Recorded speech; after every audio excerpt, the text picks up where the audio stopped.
Kimi istiyorsunuz? Evin kişisini soruşanlar. Abbasqulu Bey'in nazı ile çok oynayır ya, Kerbelayı. Biz dost kapısına gelmiştik Veli.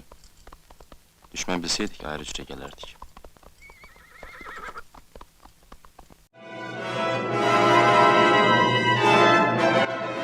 Salam dostlar. Bugün size Azerbaycan kino tarixinin en meşhur obrazlarından biri olan Axırıncı Aşırım filmindeki Abbasqulu Bey hakkında çox maraqlı və müəmmalı həqiqətlərdən danışacağıq. İllərlə insanlar düşünürdü ki, filmdə göstərildiyi kimi Abbasqulu Beyi qəmlə öldürüb. Amma tarixçilərin araşdırmaları və müxtəlif mənbələr bu hadisənin tam başqa cür olduğunu göstərir. Bizi silahsız görüp elə cəsarətlənmisən? Yoxsa belə vəziyyət özünü qəhrəman hesab edirsən? Bu saat seni o dünyaya gönderirim. Orada kahramanlıktan dan vurarsan. Buna göre hükümete cevap vermeli olarsa. Hansı hükümet? Kalkozda kurduğun o hükümeti deyirsən? Bolşeviklerin boş danışığında hükümet kurma olmaz. Əlimdə ixtiyar olsaydı, sənin dilini boğazından çıxartardım.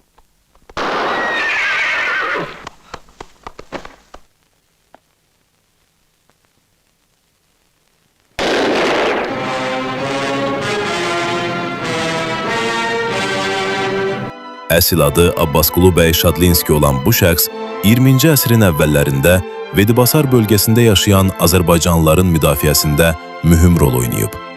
O, Qırmızı Tabor adlı silahlı dəstəyə rəhbərlik edib və Daşnaq qüvvələrinə qarşı döyüşüb.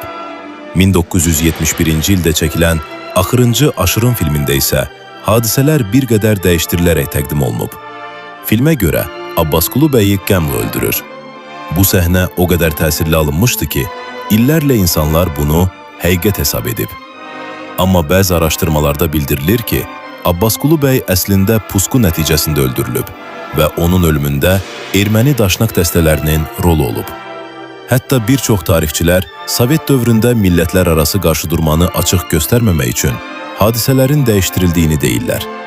Ən maraqlı məqamlardan biri isə budur ki, filmdə qəmlo mənfi obraz kimi göstərilsə də, real həyatda bu obrazın tam olaraq kim olduğu barədə dəqiq məlumat yoxdur.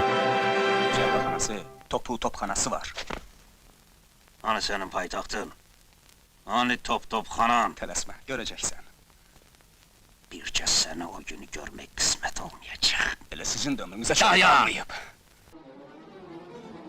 Yəni film bədii əsər olduğu üçün bəzi personajlar dəyişdirilmiş və dramatik formada təqdim edilmişdi.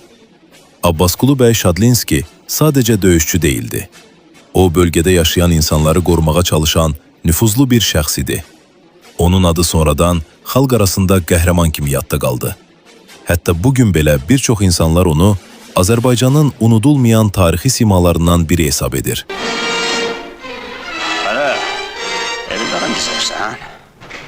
Hani ya? Kimi deyirsən, Qəmlo? Öyle özü Türkülüye vurma. İmanın arvadını deyir ha.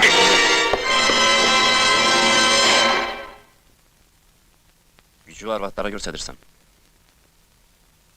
Səni kişi bilirdim. Kişilərin evini arvaddan çıxmazlar. Bu bir qeyrətliydi, bir namusludur. Filmdəki məşhur səhnələr, xüsusilə Abbasqulu Beyin ölümü Azərbaycan kino tarixinin ən təsirli anlarından biri sayılır. Buna görə də Axırıncı Aşırım illər keçsə də insanların yaddaşından silinmir. Bəs siz necə düşünürsünüz? Videonu bəyəndinizsə kanala abunə olmağı, videonu paylaşmağı və fikirlərinizi şərtə yazmağı unutmayın.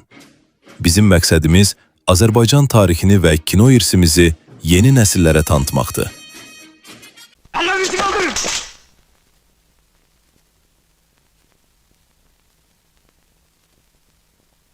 Abbasqulu Bey.